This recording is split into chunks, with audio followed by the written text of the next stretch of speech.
Well, Zimbabwe has a literacy rate of 92%, the highest in Africa. Now, despite this notable achievement, observers say the education standards of the country have deteriorated over the past years. Some blame the Zimbabwe school examinations, ZIMSEC, while others cast the blame on government issues such as poor remuneration for the teachers. Who then is to blame for the deteriorating education standards in the country? Thank you so much for joining us to this week's edition of our Melting Pot, a program which gives you an in-depth analysis of the various issues you hear and talk about each and every day. My name is Oscar Bambuka, and I hope I find you well. Before we start that program, do me that special favor. Yes, go tell your neighbor, Melting Pot has just started. Now, to discuss the issues surrounding the running, credibility, and professionalism at ZIMSEC, we have invited in the studio. I'll start by introducing the Chief Executive Officer of the Zimbabwe Teachers Association, Mr. Sifiso Ndlovu.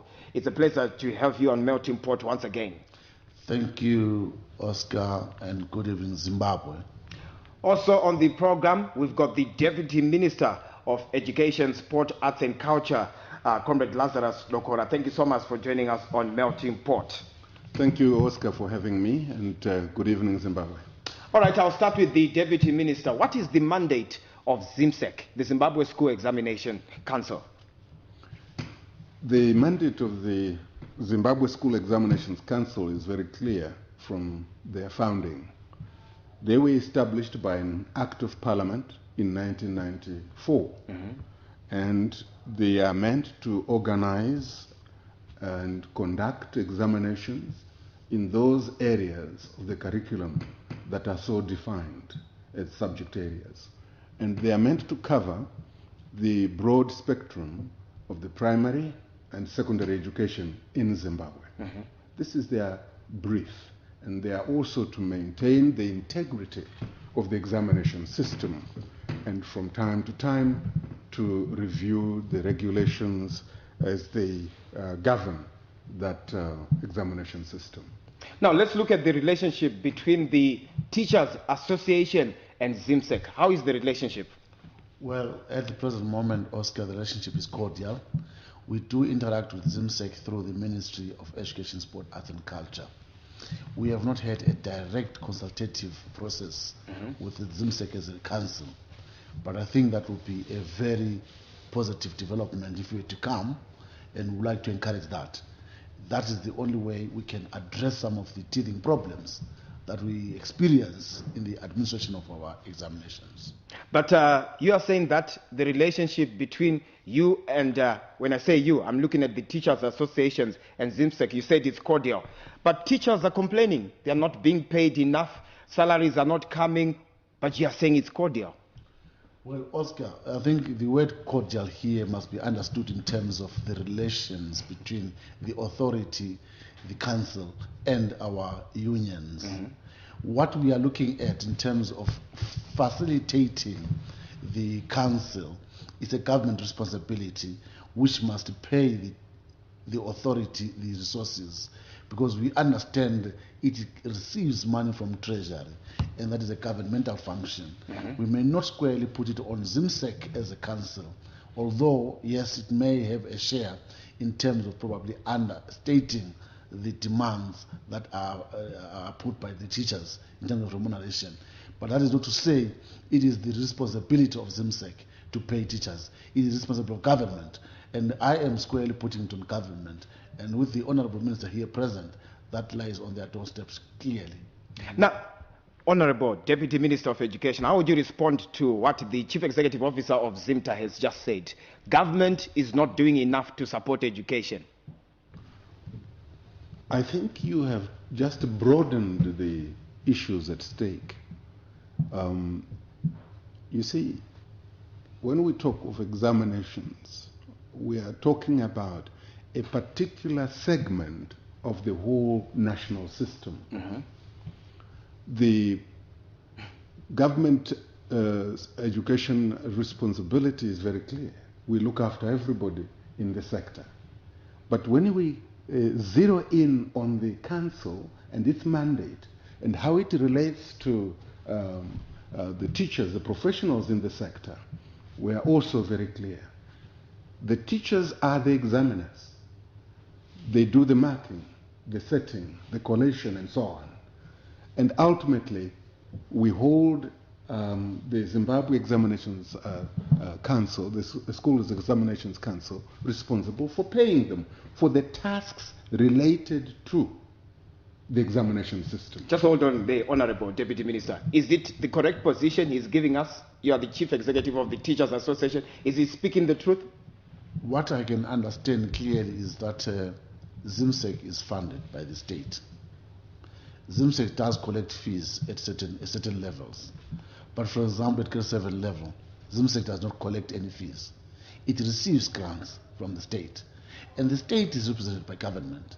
To me, I would not put ZIMSEC at problem, because I would put ZIMSEC as an administrative arm of government administering examinations. So in terms of the payment, I would not want to defend ZIMSEC here clearly outright, but I would say government through ZIMSEC has failed to fund education system, particularly the tail end of the system, the examination part. That is a lacking area. We should do some transition in that area. Honorable Minister, can I quote you on Melting Pot and say you have failed as government to take care of the education system? I'm sure Comrade Sifiso is a seasoned educator himself, and he will not be saying those words which you want to quote. He will not be saying them without qualifying them. So he too will qualify them. Remember, we are in an inclusive government, and our president has this very beautiful way of coining words. If you asked me what challenges we have had in the inclusive government phase of our country's life, I would tell you that it's the impact of lack of funding that has now gone through to affect even the most humble learner in our system. Because if you cannot provide adequately for the learning materials, the supply of teachers, and so on. So the government can't do that? You have failed? Have you failed? Yes or no, Honorable Deputy Minister? Has the government failed? The government has had challenges. And for us as a ministry, we look to Treasury. And if Treasury buckles under the pressure of supplying the funding that we require, yes, you can say government has the burden and carries the blame on this one. True. But there are many challenges that face government as well, to do with health, to do with road works, and so on. And one wants to say, well, while we are sympathetic to all these areas, we still believe we need to maintain what you set out at the beginning to say, that we have a 92% literacy rate and that our education system is second to none in Africa. I want to suggest to you it's second to none even in Latin America. Maybe we may have to exclude countries like Cuba and perhaps to some extent Venezuela. But otherwise, the bulk of those nations there can have a leaf or two to learn from what we do in Zimbabwe. So it's a tall order that we have set ourselves. These high standards have not imposed on us. They have been developed by our own people. And the same professionals that we are today struggling to pay well are part of the manning system of that examination system. Mr. Ndlovu, it has become a trend that almost every year ZIMSEC has several challenges, such as the leaking of examination papers, failure to mark the examination papers on time, and failure to print and release examination results on time. What is the problem?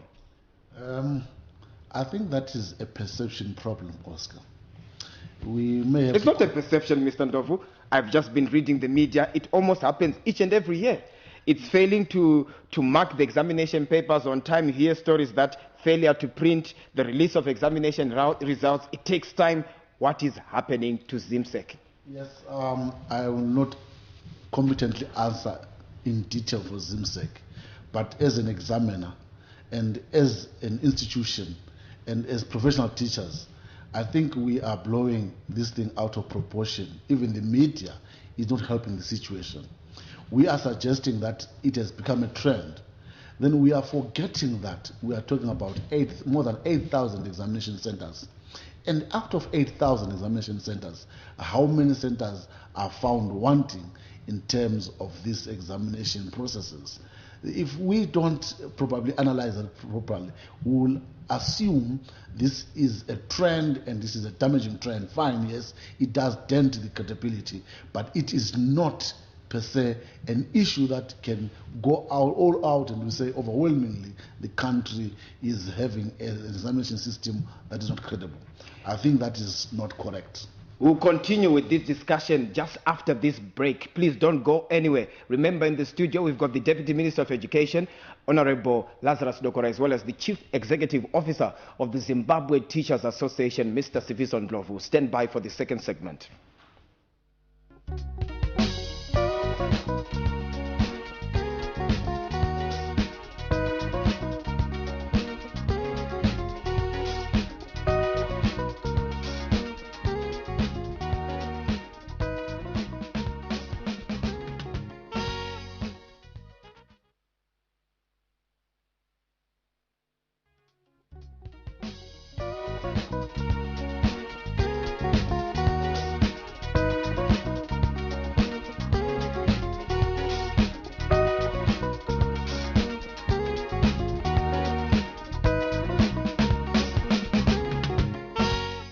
Thank you for staying with us. If you want to give us any story ideas happening in your own area, remember your views and comments, please get in touch with the producer using the following phone numbers, 498656 or 498603. Our email address is meltingpot@zbc.co.zw. Let me read some of your comments. Ndinotenda Oscar nechirongwa chaonotipa chemelting pot chiri kudzidza zvakawanda pachirongwa chapfuura. Vamandipaka vakati mapurisa anotarirwa kutarisa mapepa akakwana kumutyairi wekombi. Chokwadi chiri kuitika ndechekuti kombi ichinge yamiswa paroadblock inomira 10 kilometers kubva pamupurisa, conductor obuda neroute permit nguva nenguva, kombi yosumuka. Saka mapurisa chii chaanenge atarisa ipapo? Vamandipaka, ndinoziva kuti makatarisa chirongwa, tichakudanai futi zvakare pachirongwa. Kana neniwo Oscar, how do you expect people to travel safely vachityairwa nemadriver asina kana O level zvayo? Those combi drivers are wild. They can't go on road vasina kudhakwa. They drive on roads nema theories avo. Let me take the last one. Oscar, hope I find you well as a commuter who uses Kekman Road every day. I'm very much concerned about the increasing number of accidents occurring at the intersection of Kekman Road and Harare Drive. May the responsible authority do something about it to save people's lives. Remember, in the studio, we've got the Deputy Minister of Education, Comrade Lazarus Dokora, as well as the Chief Executive Officer of the Zimbabwe Teachers Association, Mr. Sifiso Ndlovu. Yes, Honorable Dokora, you wanted to respond just before the break. Yes, I wanted to agree with the matter that Sifiso has objected to, which is that to use the term the examinations are always leaking, I think is to exaggerate. Not only to exaggerate, but in fact to miss the whole issue. Because first of all, let's understand what we mean by a leak. A burglary at a school is not a leak. When a person who is transiting with examination papers loses those papers, that doesn't constitute a leak. By a leak in the examination system, we're talking about somebody who has inside knowledge of what the paper contains, who then trades this information for whatever purposes, maybe for money or for some such ends. Mm-hmm. That would constitute a leak. But even when we think in terms of those burglaries and losing papers, the last reported burglary was in 2010 at a school called Chongogwe High School. And then we had the case of the headmaster who lost his papers at Sijaugbe Secondary School in October last year. Now, 2010, October 2012. And then we have the media, which is the fraternity that you belong to, literally going wild, to use your other term, about these matters. I think let's take these things in the proportion that they assume in real life. Mr. Ndlovu, let's look at ZIMSEC. We are looking at examination papers being transported using public transport. Let's look at the credibility of that ZIMSEC. Do you think it will remain credible? Certainly, that is a cause for concern. That's an issue that we are grappling with, and that's an issue that we're putting across to say the security of our examination papers is at stake. The security of those carrying the examination is at stake, let alone the facilitation, the funding. How do you expect the acting school head, like the one that's been referred to here in Chauke, is only a teacher and is getting a salary of a teacher, not even an acting allowance, to collect the papers, maybe 10 kilograms of papers that he has got to carry to school? How does he carry that 10 kg on his head, on his back, on his shoulders? That is a risky. So in terms of administering the examination, that area is a grey area which the country must grapple with and correct in order to improve on the credibility that we already enjoy in this examination process. Honorable Deputy Minister, is it true that ZIMSEC papers, ZIMSEC examination papers, anotakurwa nema commuter omnibus nema bus zvinova tichizotarisa education yacho inozonzi education iri serious here tisinga compare neCambridge? Again, we are misusing words. Credibility belongs to a different domain. The efficiency of administering an examination is an administrative matter. Until that administration impacts on the outcomes of those examinations as they are written up and down the country. Obviously, it's not a satisfactory arrangement to have our heads of schools perhaps forced to transport papers in the kind of mode that we have cited here. And those instances are not endorsed. They are not certainly approved. But we come back to the source of the problem, which is where you were saying, does government have adequate funding for education? Mm-hmm. Because for ZIMSEC, certainly they would need trucks, and those trucks especially constructed and modified to be able to transport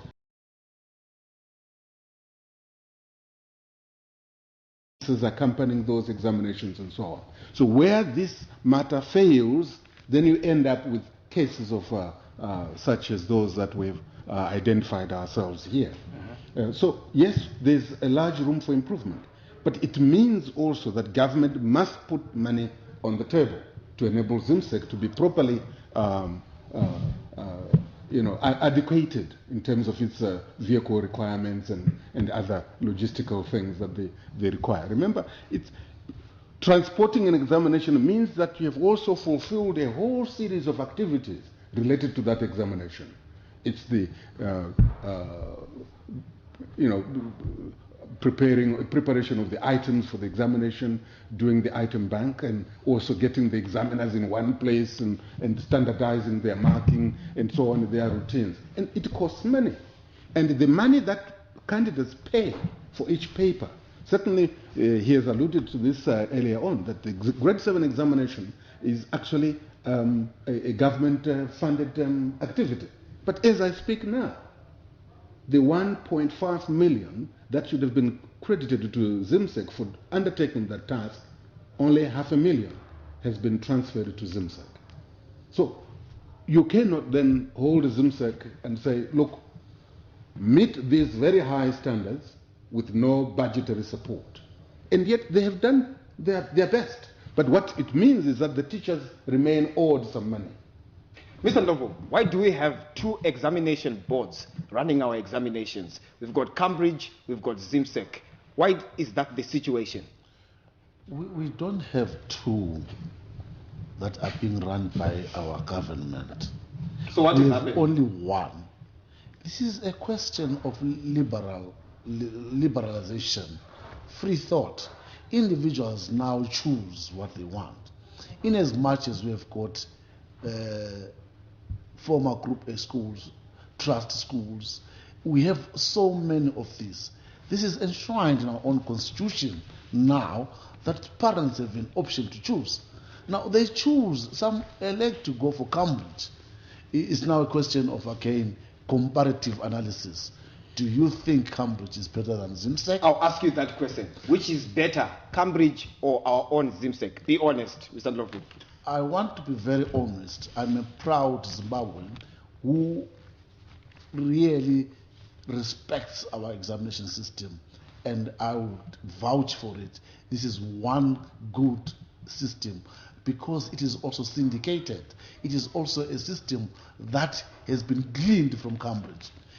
Check our own students, the qualified students, compare them with other students.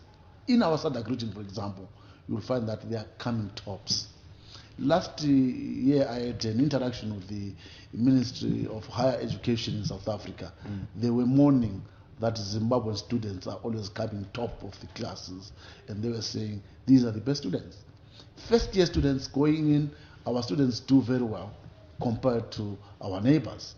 With the resources that they have and with our mega resources that we have, we still run a system that is intact. So our examination system is professionally administered. But let us allow, yes, liberalization. Let us allow liberal thought. The choices are there. They're given by our own society. People choose. I will want to write both. That's my choice. As we speak, Honorable Deputy Minister, teachers are still complaining that their salaries are low. Some are still complaining that their conditions of work are not conducive. How would you respond? Well, before I go to your broader question, I wanted to stay a little bit on the question you just posed to Sifiso. Yes, it's true. We have one examination board for our country, ZIMSEC. That's what we have. And I have news for those who think they are migrating elsewhere to try other examinations boards. The bulk of the markers for the Cambridge examinations syndicate papers are Zimbabweans. But let's look trained by ZIMSEC. But let's look at the quality, Honorable Deputy Minister. ZIMSEC or Cambridge, which is of better quality? Which is a better cake? ZIMSEC examinations reflect a lot more of our content. The content area is highly Zimbabwean. A person who takes a geography paper that is prepared by ZIMSEC, that child is better prepared for whatever other system that they wish to pursue at university or college. But they know more about our country as well. So you ask me which one of those two examinations systems is better for our child. Well, ZIMSEC, I would go with ZIMSEC. Now, to the broader issue that you raised about generally funding. It's not a secret to say that the operating conditions for our professionals are not the best. Parents who have over the years contributed significant amounts of money into the education sector. Sometimes I think even slightly more than what the state has done. They have built schools, they have built classrooms, they have built laboratories, assisted by corporates and so on. And we want to encourage this route. Obviously, with the coming of the inclusive government, we had the phenomenon of incentives and so on, which directed part of the funds for the parents away from the actual infrastructure and materials support for schools into the pockets of professionals in the sector. This is an unsatisfactory arrangement because in this country, there's only one authority with responsibility for teachers' pay. It's central government. You're still watching Melting Pot. Well, thank you for staying with us. If you're just joining us, this is Melting Pot, and we continue. And don't forget that in the studio, we've got the Chief Executive Officer of the Zimbabwe Teachers Association, Mr. Sifiso Ndlovu, as well as the Deputy Minister of Education, Honorable Lazarus Dokora. I'll come to you, Mr. Ndlovu. But why not delivering examination materials to schools instead of transporting them in public transport? Yes, Oscar, that is the issue that we are now advising and strongly supporting that direction. We think that it is necessary for ZIMSEC to try and explore the use of our current freight and postal services infrastructure so that the examinations are delivered as close as possible to the centers, and then we will reduce the risk of carrying them in public transport. This will also invite also stakeholders in education to come on board and support education in as much as they did with the transition fund. We think this is an area of need, and as examiners we are concerned that we are exposing our educationists, we are exposing our officers to mismanagement of the process in terms of administration. So we will encourage that, and we want that experience by every Zimbabwean at least. Honorable Minister, we spoke about many challenges bedeviling the education sector, but what do you think should be done to improve the standards of education in the country? I think let's agree that the bottom line is that the standard that we have achieved as a country is already high.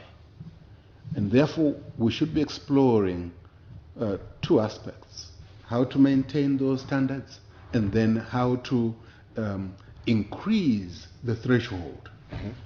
And I'll say that in order to unlock the value that we've already accumulated over the years, funding is key, and we need both individual, corporates, and of course, central government to do a lot more to put things right. But I'll also explain that while I'm conscious of the fact that we do have a sanctions regime which is working against even the education sector, contrary to whatever popular myths about it being targeted, they are targeted sanctions. They are not. They impact on us. Second, we must also look to cutting-edge technologies that could improve the performance of our system. For instance, the president some 10 years ago began donating computers to every secondary school. Now we've launched at Chogugudza with His Excellency at a primary school, and that is cascading right across our schools. I think that ICTs should be a flagship that continues to permeate our education system. It will provide one more plank on which our learners will be able to come out at the end of their high school with something that they can almost immediately use, either to enter training or to be versatile in the modern world. We are also, in the next few months, looking at a curriculum review of our system. And some experts have been identified, but in due course, these will be announced to the nation. But curriculum review provides an opportunity for our people, for stakeholders and so on, to put their best thoughts on what they think should be happening in education, either as companies, as individuals, as experts, as teachers and so on. So the curricular review process will take on board newer nuances that we need to carry forward. And lastly, the dedicated teaching force must understand this, that we hold them dear, because without that dedication, the system would have long collapsed, contrary to people who give a prognosis that the system has collapsed, the system is nowhere to be seen, and so on. They are dedicated teachers who are manning it, and it's running and ticking, and even the examination system that we've been talking about, it's running as it is doing because the dedicated personnel is on site and in control. Viewers, We've come to the end of this informative discussion. We're looking at ZIMSEC and, of course, issues to do with the education sector. Let me take this opportunity to thank the Chief Executive Officer of the Zimbabwe Teachers Association, Mr. Sifiso Ndlovu. Thank you so much for coming to Melting Pot. Thank you, Oscar. Also on the program, we had the Deputy Minister of Education, Sport, Arts and Culture, Honorable Lazarus Dokora. Thank you so much for joining us and sharing us with your ideas. Thank you, Zimbabwe.